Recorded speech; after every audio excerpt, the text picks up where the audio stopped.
Okay, can somebody confirm you can hear me? I can hear you. Great, thank you. My computer's acting up a little bit, so this is going to be in reverse of the color it normally is. But as you can see, we're going to be talking about Lab 01, the ubiquity of microorganisms today.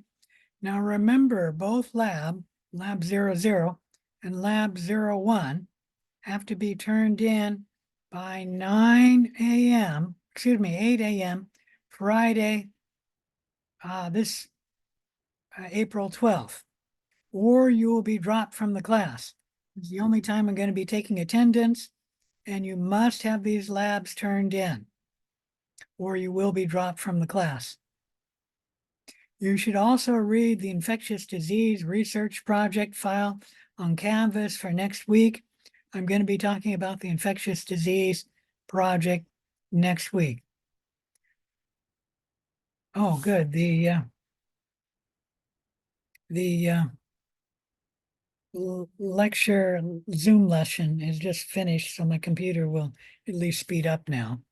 Although there's something wrong with it. It's not showing things in the right color. Also realize the online plagiarism quiz is due this Saturday. So it must be completed by 11:59 p.m. this Saturday. You must achieve 100%. If you do not get 100%, just take the quiz again. You can take the quiz up to 7 times.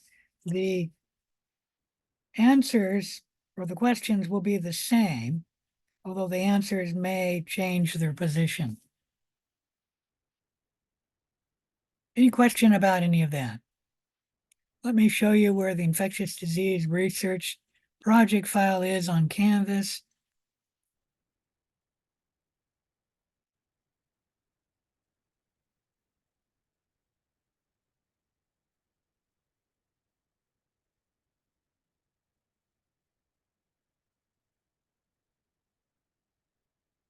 Scroll down to week 2 of the lab. And there's the infectious disease research project. So please read that by next week. Any questions about any of this?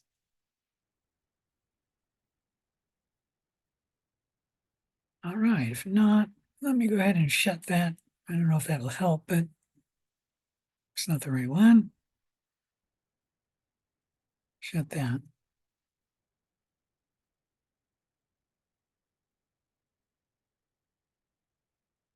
So let's talk about Lab Module 1, ubiquity of microorganisms.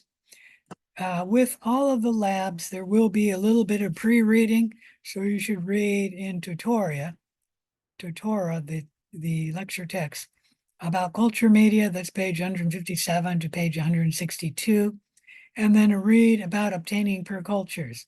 That's only a page 162 to 163. There will be some supplemental materials in this lab, meaning there are some video clips for you to watch. The learning objectives for this lab: 1, know that microorganisms are almost everywhere. 2, be able to describe the purpose of culture media. 3, describe the difference between colony abundance and colony morphology. 4, be able to describe the following terms: inoculation, ubiquity of microorganisms, what's something that's sterile, what's isolation, incubation, what is in vitro, what is a culture media. We have different types of culture media. There's a broth, that's a liquid media. There's an agar, that's a solid media. There's a slant, and there's our deeps. These are also solid medias. What's a fastidious organism? What's a non-selective media? What is a ubiquitous mean? And what's a colony? Any questions about what we're going to cover? All right. Microorganisms are organisms that are too small to be seen with the naked eye.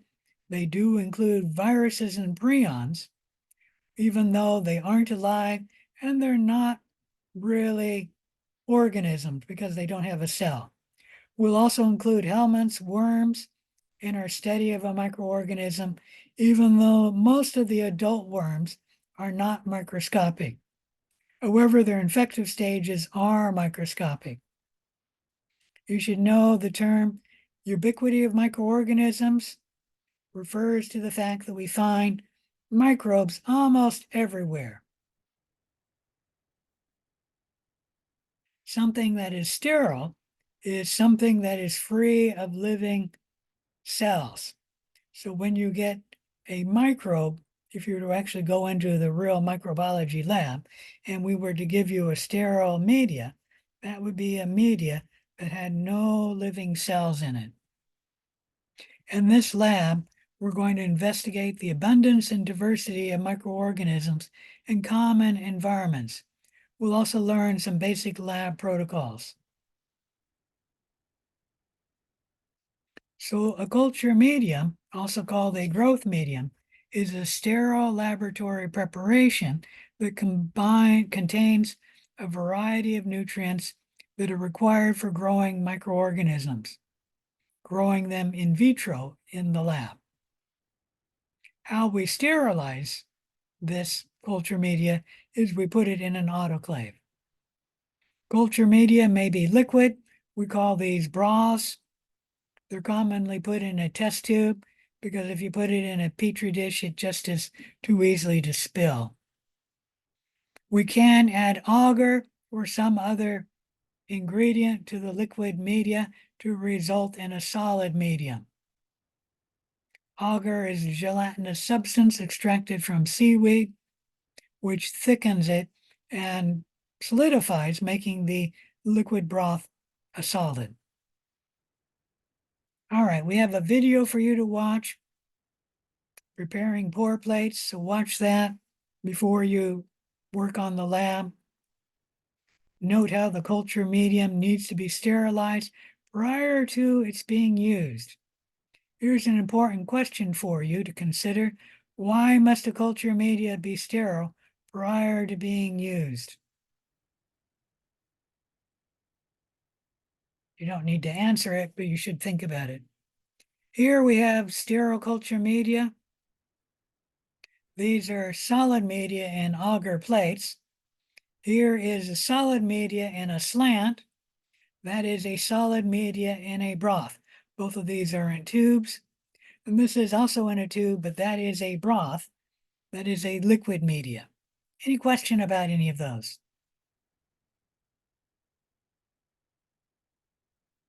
The only media we're going to talk about today is a general purpose media. A general purpose media is a media which is non-selective in function. So it grows essentially anything that can grow in it. Usually the non-selective media are complex in composition and they support the growth of most non-fastidious organisms. So generally when we grow microbes in the microbiology lab, we would give you a non-fastidious microbe, and then you would grow it in a general purpose media. Some examples of general purpose media include, I'm going to start at number 3, nutrient agar, which just has some nutrients in it, grows most organisms, not fastidious organisms, but most. Tryptic soy agar, which has protein from soybeans, also a general purpose media. And then nutrient agar with yeast extract added, and that we call NA, nutrient agar with yeast extract. Tryptic soy agar, TSA, nutrient agar, NA. Nutrient agar with yeast extract or NA is a little richer than nutrient agar, and that is it has yeast and yeast parts in it, providing some vitamins. But it's still a general purpose media, meaning a fastidious organism cannot grow in an egg. A fastidious organism requires certain additives to be added to the media before it will grow. Any question about any of that? All right, whenever you have organisms growing in a tube or a dish, the dish or the tube should be labeled appropriately. It's vital that the plate or the tube is correctly labeled, and you should label it before you use it. You should put your name on it, although you could put your initials. You should put the date on it. You should have the type of medium it is. So if it's nay, put nay on it. You should put the inoculum. That's what you're trying to grow in the culture of the medium. Like if you're trying to grow E. coli, write E. coli. In the lab that we're doing today, we're exposing the dish to the air, and then you're just growing things that fall out of the air. Just put air or air exposure for the inoculum. And then the incubation temperature is optional. So here's a dish that's appropriately labeled with the person's name, Travis, what's growing, E. coli, the date, the media, TSA, and then this person put the temperature, which is optional, that the organisms grew at. When you're putting this information on a test tube, you should put it on a piece of tape and then attach the tape to the test tube. When you're writing on a Petri dish, you should write on the periphery of the bottom of the dish, as shown here. You could also write on the side of the bottom of the dish. You don't need to do that because we're not going to really be working in the lab, but if you write on the periphery of the dish, then it will not block your ability to see things in this region, which is most of the dish. Obviously, if you have something growing there, it could block what's growing. But on the periphery, you're not blocking most of what you can see on the dish. You should also write on the bottom of the dish, because if you were to write on the top, and then the lid were to get separated from the bottom, the organisms will be on the bottom of the dish, and then you will have no idea what that bottom of the dish is. Okay, so you should always write on the bottom of the dish. And this is really important. I once worked in a lab where a lady had a whole tray full of dish, and that would be probably about 300 dishes. And as she was walking, she tripped and spilled the whole tray on the floor. And she had written all of her information on the lids, and the lids got separated from the bottoms. So nobody knew what any dish was. And so the whole experiment had to be thrown away and redone. So you should always write your information on the bottom of the dish, because that is where the microbes will be. Any question about any of that?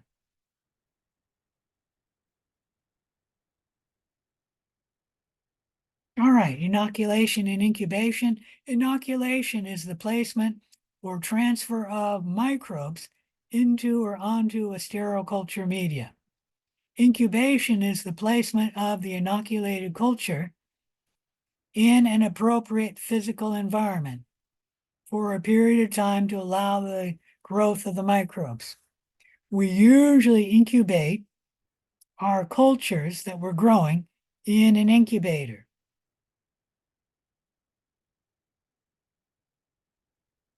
Incubators can be fancy, where they supply oxygen, different levels of oxygen, different levels of carbon dioxide. They can supply a temperature, they can supply humidity, and obviously they allow the time to grow. Let me show you a complex incubator here. Has the knobs here for controlling the amount of oxygen and the amount of CO2 coming into the incubator, and it has a door here, which actually that's the inner door is shown here, and it seals shut. And then there's the outer door, which the outer door is really only important for maintaining the temperature of the incubator.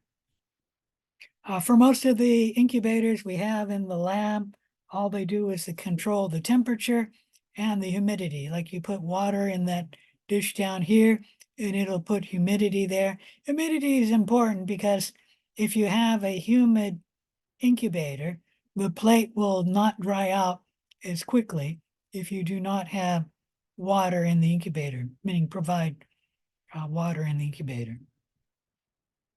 And then the incubators have a temperature, which I don't know, one of these dials here controls the temperature, you set it out. And then, of course, you allow the time that it grows in the incubator. Any questions about incubators?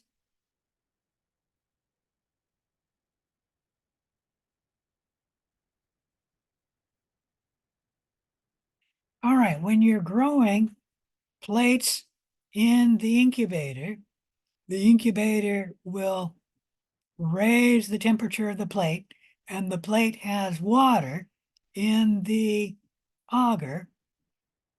The water will evaporate from the auger and then will condense on the lid of the plate. And then will form a drop, and then that would drop on the plate where the microorganisms have, which would not contaminate it, but it would spread around the growth on your plate. And actually, if the lid were to drop down the edge, the bottom of the edge is not sterile, and were to get into the plate, it could contaminate the plate. It would be especially a problem when you're moving the lid and then taking it off. If that were to drop down the edge and then drop into the plate, that could contaminate the plate. But the dropping of the water from the lid into the plate would mess up the plate. And so we don't want that to happen. So all of the plates should be put in the incubator upside down. And that way, if the water comes out of the auger, it will then condense on the surface of the auger, and the auger will disperse the water so it won't ever drop down. And even if it were to drop down, it'll drop down on the lid, and you have no organisms growing on the bottom of the lid. So that's why we put all dishes in the incubator upside down. Any question about any of that?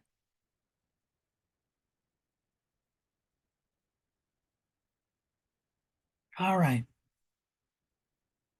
When you get your plate out of the incubator, you'll notice bumps on the surface. Each of these bumps is a bacterial colony. Bacterial colonies tend to have a rather smooth texture surface, so you can easily tell them from most fungal colonies. Let me give you an example. There is a bacterial colony, very distinct edge, smooth. And there's the fungal colony, which is indistinct, where the edge is. Let me blow that up. And also it's kind of fuzzy or hairy looking, the same with that one here, which actually, if I shrink that, it looks a little fuzzier there.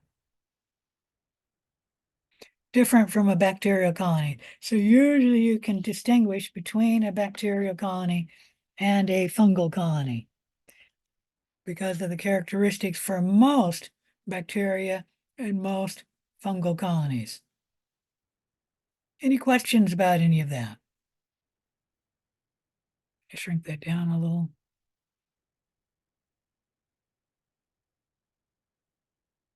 Each colony is made up of tens to hundreds of millions of cells. Each colony must have at least 1 million cells. If it's fewer than 1 million cells, it'll be too small to see. All of these cells in a colony could be descendants to one cell that was placed on the auger, and then that one cell grew into two, two into four, four into 8, 8 into 16, etc., until you get at least 1,000,000 before you can see a colony. Now, when we streak a plate, the idea is to streak out the organisms so that we put individual cells down to get isolated colonies.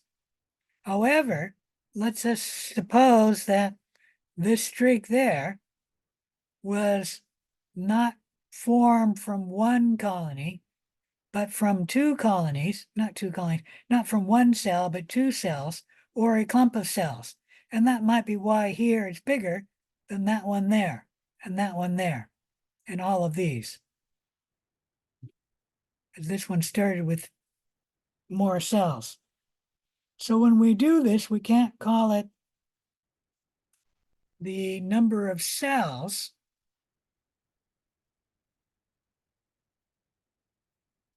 per mil that we put down. We would have to say the number of colony forming units that we put down. And then this colony may not be a pure culture because it could be formed from more than one cell. It could have a little bit of white in there, and we just can't see it. And it has a bunch of yellow, or there could be two yellow species in there. Like this is obviously a different species than that one and that one. Any question about any of that? So when we streak it out and get separated, isolated colonies, you don't have 100% surety that these cells are pure, that this could be formed from more than one cell, in which case it could be two different cell types, two different species in this colony.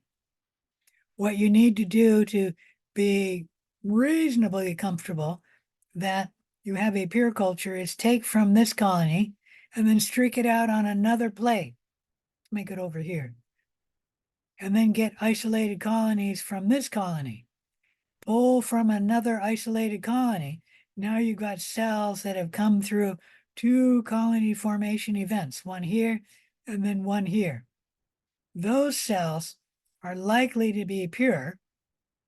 They're not 100% guaranteed to be pure, but they'll be at least 95% or higher chance that it will be a pure colony, meaning composed of cells from only one species or one cell. Any question about any of that?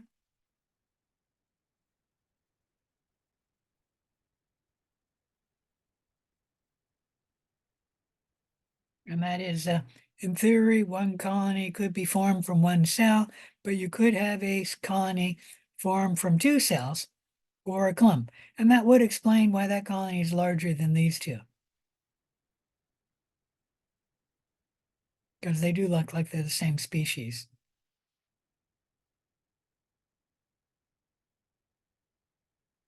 Colonies are not visible in a broth culture. In a liquid culture, the cells will all mix up. And so it would be impossible to separate these cells from those cells in a liquid culture.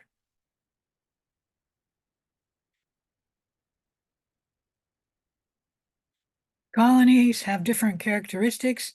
There are often visible colony morphological differences between different species of bacteria.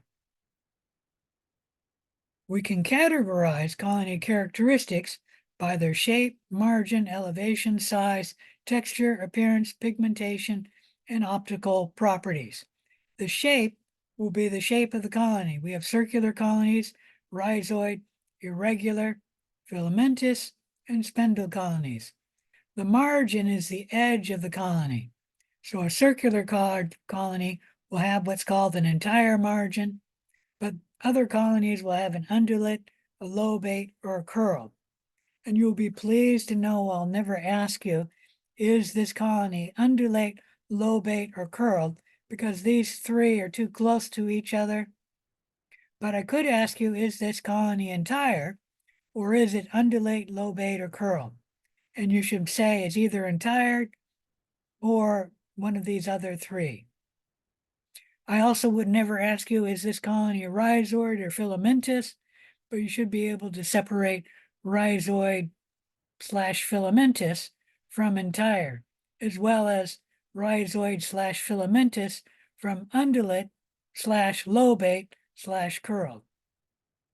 For elevation, there are different elevations a colony can have. It can be flat, it can be a raised mountain, it can be a convex mountain, it can be a pulvinate mountain, and that's just an elevated convex shape, and then umbunate. I would never ask you to distinguish between a convex and a pulvinate. And in this lab, because we're going to do this all online, I'll never ask you to give me the colony elevation, because to see the colony elevation, you literally have to take the lid off and then look at the edge of the plate to see the elevation of a colony. For size of the colony, it's punctiform if it's smaller than the point of this pen. Punctiform is about smaller than the size of the pen. Small is about the size of the pen. Moderate is between the size of the pen or a dull pencil and the eraser. Large is the size of the eraser or larger. A colony can be smooth or rough in its texture. It can be glistening, meaning shiny in its appearance, or dull. Students often have a hard time distinguishing between smooth and rough and glistening and dull. Let me go back to some colonies here. This colony is shiny.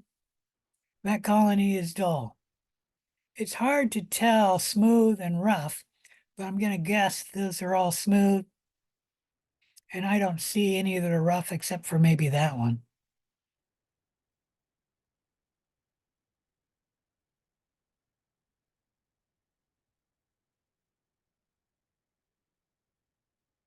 See if there's any that are rough here. Colony B is supposed to be rough.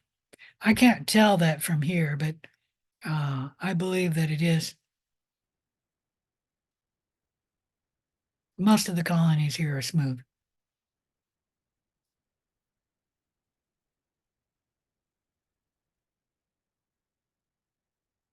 Pigmented. If the colony has any color to it, we say it is pigmented. If there's no color to it, it is non-pigmented. Non-pigmented is white, obviously, off-white, tan, and cream colors. Color would be like yellow, red. And then optical property, most colonies are opaque. A few colonies are translucent, and only a very slight few colonies are transparent. Transparent colonies are hard to see because they're transparent like crystal clear water. I don't have any example of a transparent colony, but I do have this edge here to this colony would be translucent. That colony is also translucent. This colony and that colony are opaque. That colony is also opaque. Any questions on the characteristics of colonies? Generally speaking, unless I'm asking you about size and the shape, I will give you this table to help you answer a question if I ask you a question about like the margin.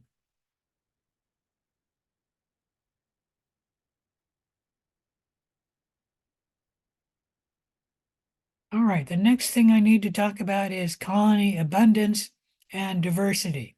Colony abundance is simply the total number of colonies on a agar plate. And that's too many to count here. That's still an awful lot to count. We'll go with this one. So this one I'm going to estimate is between 30 and 40 colony abundance on the plate. I'm not actually going to count them, but that's a good guess. The diversity is the number of different colonies or kinds of colonies on the plate. To get the colony diversity, you should look at the colony characteristics and then try to identify the different colony types on the plate. For example, these right here, all are of the same colony type. So I would say these are 1, that would be 2, that would be 3. That looks a little different, so I'm going to count that as 4, but then these could be the same. That's obviously different. So that's 5, 6. So there's about 6 different colony types. So the diversity is about 6 here. When I'm asking you a question about diversity, you don't have to have the same exact number that I have as long as you are close. So anything from 4 to 8 would be acceptable. Okay, like this could be different from that or that. So that would be 7. That could be different from that also. I don't know if I counted that one. It's definitely different from those. So that would be 8. But if you were to get something much lower, like less than 4, well, I'm going to say there's clearly 1, there's clearly 2, 3, 4. So there's at least 4, and that's probably 5. Okay. So anything less than 4, I'd mark wrong, but anything from 4 to 8 or 9 would be correct. If you have too many, like let's say 20, I would count that wrong. Maybe even 10.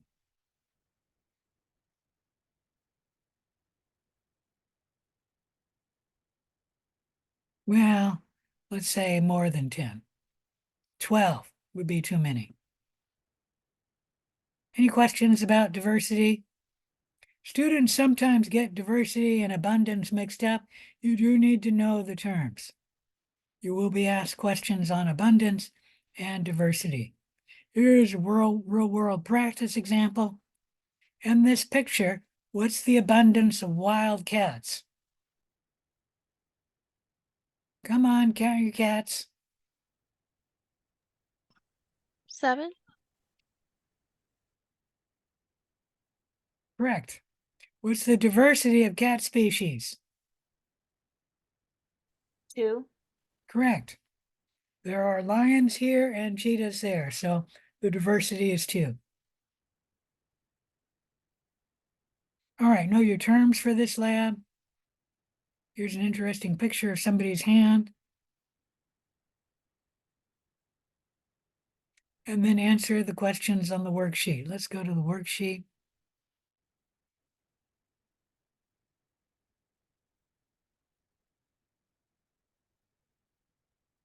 So in procedure 1, we're looking at what's in the air you breathe. You used to have a question mark there. You don't need to answer that, but to answer the questions, what is the colony abundance on this plate?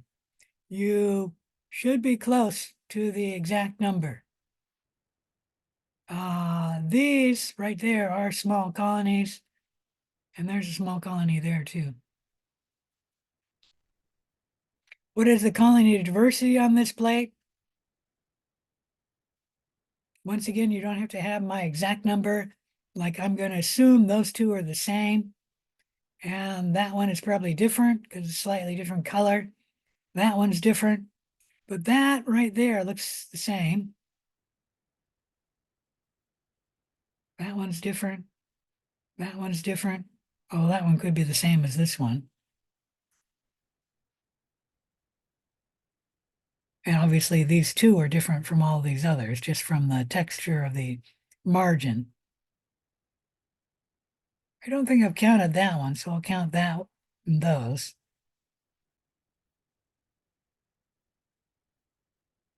And these small here are probably either the same or you can't distinguish them. And they could be the same as these, but it's hard to say. We're going to count them as different because they're a different size. Any question about any of that? So that's the colony abundance. I didn't give you a number, but you need to get something close to what I have. You don't have to have the exact same number as I have. And then the diversity of the plate, give me the diversity. And then what step would you take to reduce airborne contamination of an sterile agar plate while you are inoculating it? So don't tell me something you do after you inoculate it or before you inoculate it. What's something you can do while you are inoculating to reduce airborne contamination? Airborne contamination is something that falls down from the air, contaminating the plate.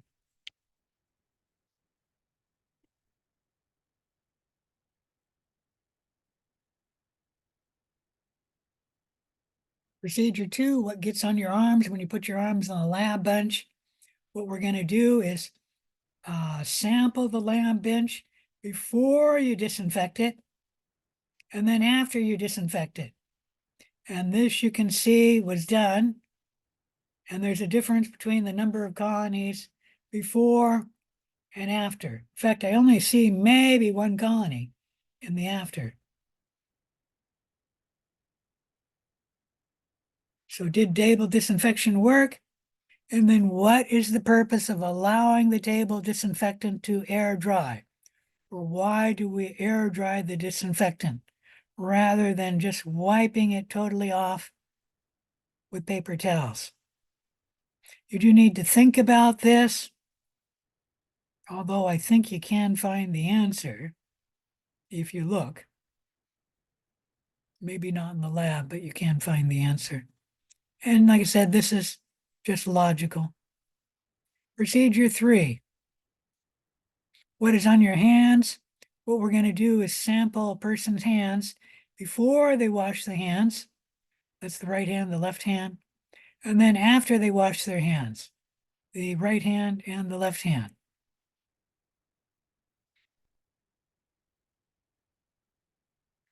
And then 1, does hand washing work?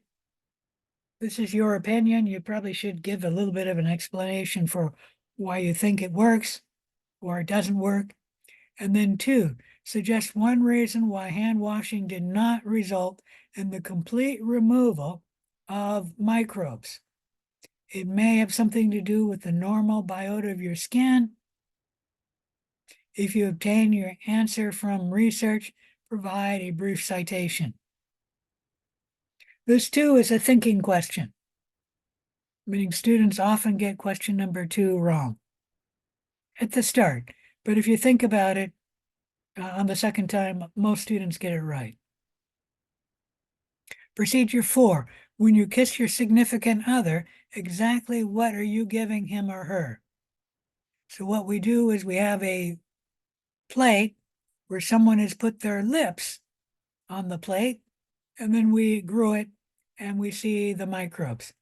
And then somebody put their tongue on the plate here, and then we grew it, and then we count the microbes. Now I've got a note here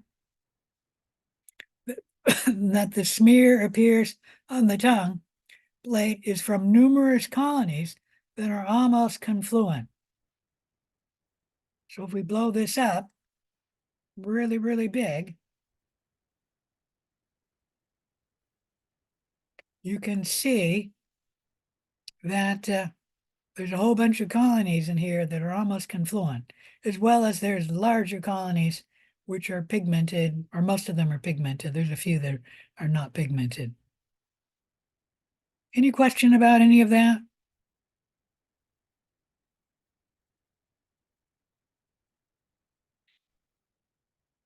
All right. And then A, what plate has higher colony abundance? Lips or the tongue? And then B, why do you think this is the case? Even though you might expect the abundance of both body sites to be same, they're right next to each other, and you probably often lick your lips with your tongue. What might cause the observed difference in colony abundance between the lips and the tongue. And there are easily 3 answers which can contribute to the colony abundance.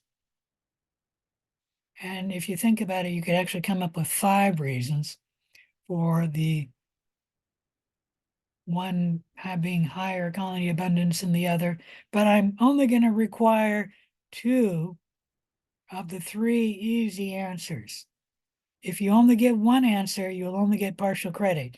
You need 2 reasons for why one plate has a higher colony abundance than the other. Any question about any of that?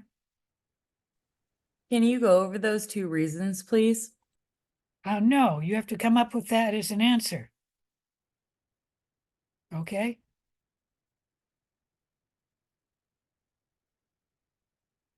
And C, why was the tongue incubated at a higher temperature than the lip plate? If you read the procedure here, the lip plate was grown at, I think 30 degrees here, someplace. There it is, 30 degrees, and the tongue plate was grown at 37 degrees. Why might we grow the tongue plate at a higher temperature than the lip plate? Most students get this one, but you do need a little thinking right there. You need a lot of thinking here, and most students will get it after the second try. Procedure 5, are microorganisms in the soil? What we've done was we've taken some soil, put it in a dilution, and then took the dilution and put that on the plate. And then answer the questions. A, what's the colony abundance? Give a number. Is it even possible to accurately answer this question? Please explain your answer. And then B, is there greater colony abundance from the soil compared to the lip plates? Now, there are some large colonies on the lips. They're mostly colored, but that's not. Pigmented, but that's not. And there's a lot of small colonies.